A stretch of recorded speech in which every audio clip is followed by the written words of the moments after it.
Shivam studio presents.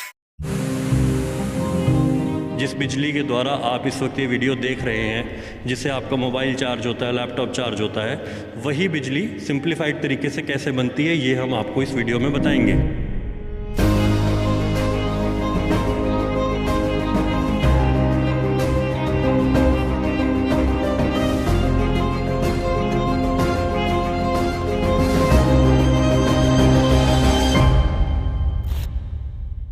मैं इस वक्त Talwandi Sabo thermal power plant के कंट्रोल रूम में खड़ा हूँ। जितनी भी बिजली बनती है, बननी है और आगे एग्जीक्यूट भी होनी है, वो इसी कमरे में तय होता है। ज़्यादातर जो प्लांट है वो ऑटोमेटेड है, इसीलिए यहाँ पर ये जितने भी इंजीनियर्स और जितने भी कंसर्न अथॉरिटीज़ बैठी हैं, ये लोग यहाँ पर बैठकर उस चीज़ को ऑपरेट कर रहे हैं, यहीं से डायरेक्शंस दे रहे हैं और उसी हिसाब से वो बिजली बन रही है।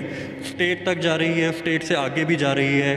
कैसे जाती है, कैसे बिजली बनती है? पंजाब गवर्नमेंट को पावर की रिक्वायरमेंट थी, तो पंजाब गवर्नमेंट ने एक इंक्वायरी फ्लोट की थी कि हम आपको ज़मीन देंगे, आप यहाँ पे अपना पावर प्लांट लगाएं। तो इसको लेवल 2 बिडिंग बोलते हैं। तो इसमें वेदांता कंपनी को ये पावर प्लांट अलॉट हुआ था। तो ये पावर प्लांट जो है 2014, 15, 16 ये हमारे यहाँ पे 3 यूनिट है, 660 मेगावाट के 3 यूनिट हैं। तो तीनों प्लांट जो है 2014 से लेकर 2016 के बीच में कमीशन हुए हैं।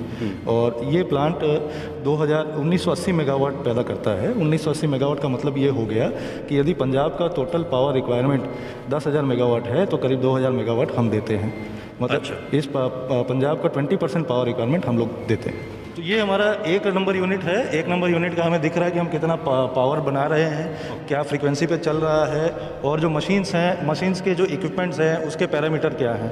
ये जो बड़ी स्क्रीन है, ये बड़ी स्क्रीन पे बड़े डिटेल्स मिलते हैं जो मोटा मोटी डिटेल्स देते हैं। ये जो छोटे सिस्टम्स हैं इस प्लांट को ऑपरेट कर रहे हैं। इसके पीछे में पूरा DCS नेटवर्क है। ये डिजिटली ऑपरेटेड पावर प्लांट है और जो ऑटोमेटिक चलता है।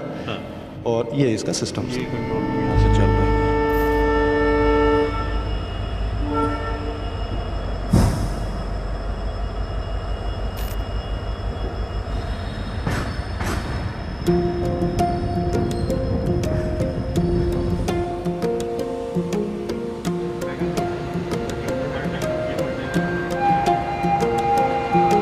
ये हमारा जो है ये थर्मल पावर प्लांट है जो कोयले से बिजली पैदा करता है।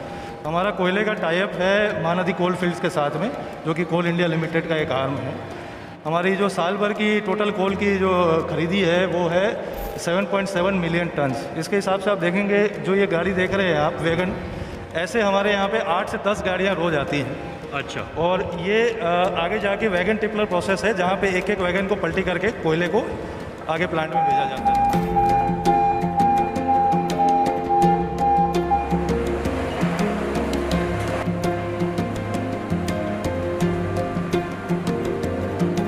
सर, जैसे आपने बताया कि 8-10 गाड़ियाँ आती है रोज, ये कितने डब्बे होते होंगे? एक गाड़ी में 55 डब्बे रहते हैं। अच्छा।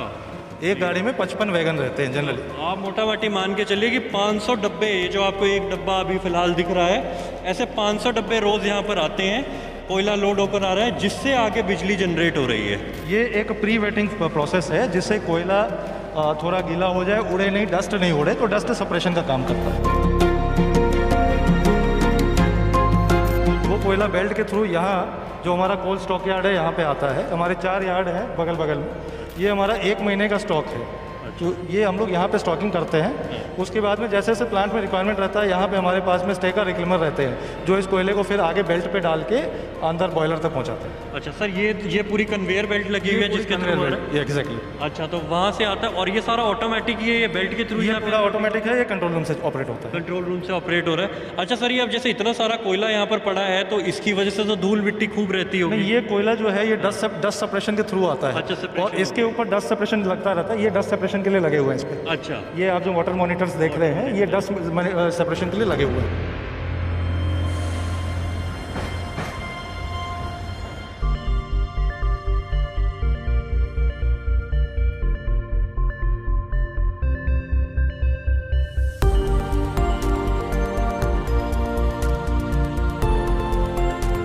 ये जो थर्मल पावर प्लांट है इसका जो मेन रिसोर्स है वो वाटर है, क्योंकि वाटर से स्टीम बनता है और स्टीम से ही आप एनर्जी यूज़ कर पाते हैं। तो हमारा ये जो रिजर्वायर है इससे पानी हमारे 2 प्रोसेसेस में जाता है। जो मेन प्रोसेस है, इस पानी का पहले हम लोग डीमिनरलाइजेशन करते हैं, इस पानी को क्लीन करते हैं। उसके लिए हमारे यहाँ पे डीएम प्लांट और आरओ प्लांट लगे हैं, तो पानी का क्वालिटी इंप्रूव करते हैं।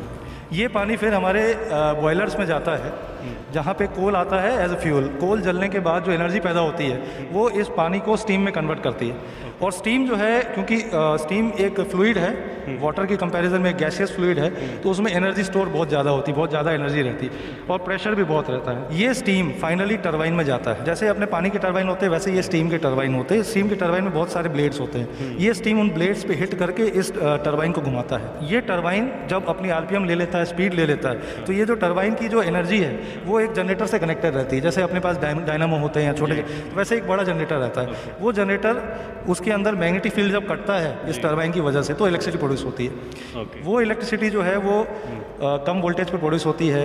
उसको हम ट्रांसमिट करना होता है, क्योंकि हमें गवर्नमेंट को देना है। तो उसको ट्रांसमिट करने के लिए एनर्जी लॉसेस कम हो, हमारे पास में बड़े बड़े ट्रांसफार्मर होते हैं, स्टेप ऑफ ट्रांसफार्मर बोलते हैं। तो जो हम 24 केवी पे जनरेट कर रहे हैं उसको हम 400 केवी पे ले जाते हैं।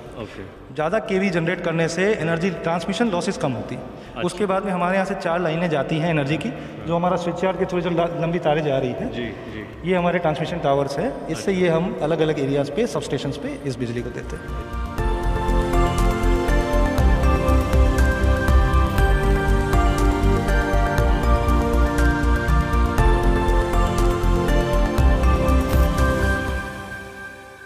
जो कोयला वहाँ स्टॉक किया, उस कोल को वहाँ से कन्वेयर के थ्रू लेके आए। तो ये जो ग्रीन कलर के, लाइट ग्रीन कलर के जो स्ट्रक्चर्स है, ये बंकर्स है।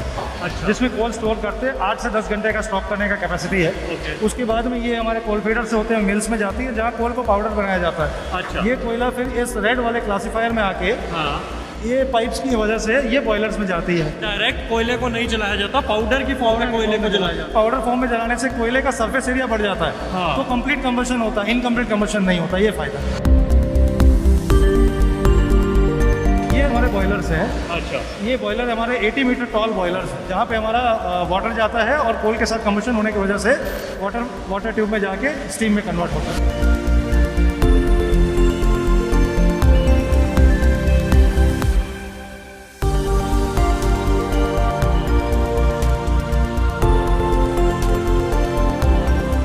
ये जो आप देख रहे हैं ये स्टीम की पाइपलाइन है। जो बॉयलर से टोटल स्टीम है इस पाइपलाइन के थ्रू टरबाइन में जा रहा है। ये स्टीम का टेम्परेचर 570 डिग्री और इसका प्रेशर करीब 250 kg है। ये स्टीम अभी यहाँ से टरबाइन में जाएगी और फिर टरबाइन को घुमाने का काम करेगी। अच्छा, तो ये जो अभी पूरी चीज़ है इसके अंदर स्टीम ही स्टीम है, स्टीम कैरियर कह सकते हैं अगर आम भाषा में कहें।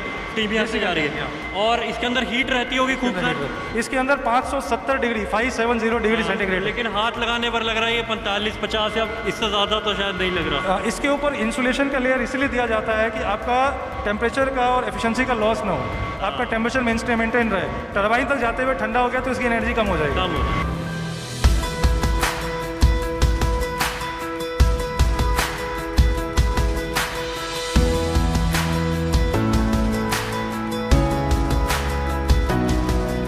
हम टॉप मोस्ट फ्लोर पर खड़े हैं और ये जो आप देख रहे हैं बिल्कुल सामने जो ऊपर से टांगा गया है, हैंग किया गया है, ये बॉयलर ही है जो हमने आपको नीचे 4th फ्लोर पर दिखाया था कि बॉयलर है। वहाँ पर कैसे जो स्टीम बनाई जा रही है, कोयला, गर्म कोयला जब पानी की ट्यूब पर पड़ रहा है, स्टीम जनरेट हो रही है, वो इसी बॉयलर में हो रही है। इसको ऊपर से ही हैंग किया गया है, नीचे इसका बेस नहीं है।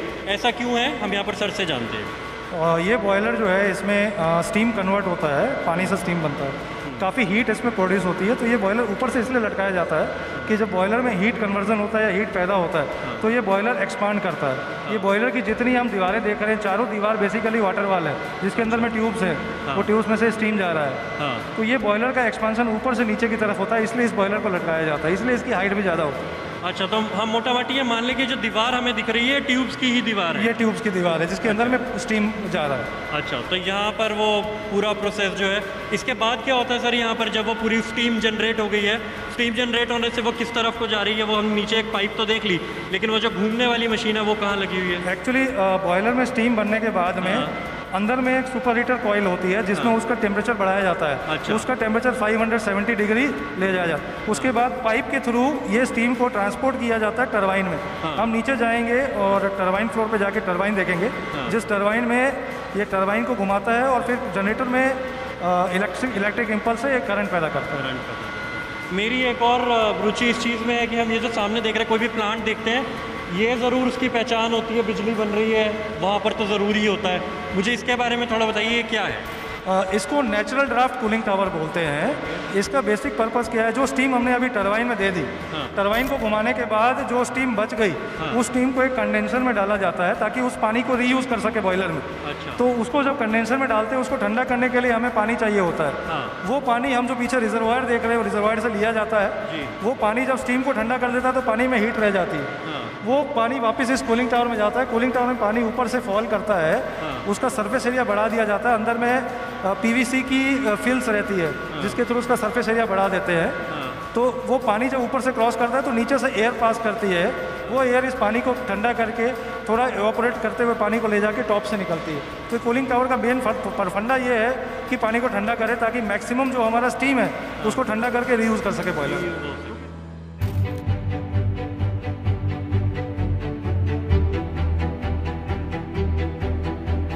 ये हमारे टरबाइन्स हैं।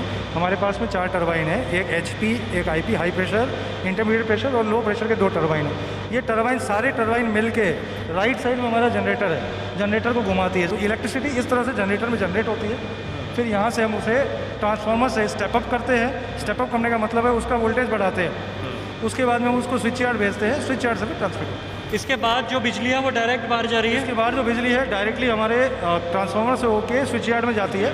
स्विच यार्ड से फिर ये हमारे ग्रिड से कनेक्टेड है। अच्छा। और इससे हम जो है पंजाब गवर्नमेंट की ग्रिड को पावर सप्लाई देते हैं 4 अलग अलग पॉइंट। यहाँ से ये जो इलेक्ट्रिसिटी फ्लो हो रही है ये 400 kV पे जा रही है। हमारे घर पे जो बिजली आती है वो 220 वोल्ट पे आती है या 440 पे आती है।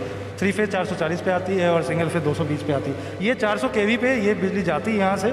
हम यहाँ से 4 सब स्टेशन में भेजते हैं पंजाब के अलग अलग जगह पे। एक जाता है हमारा मुक्तसर में, एक धूरी में जाता है, एक नकोदर में जाता है और एक मोगा जाता है। तो ये 4 जगह में हम यहाँ से बिजली भेजते हैं जहाँ से पंजाब के हर इलाके में बिजली पहुँच सके। आपके घरों में बिजली पहुँचती है, आपके लाइट जलते, AC चलते, फैन चलते। सर आपने हमें समय दिया, इसके लिए शुक्रिया।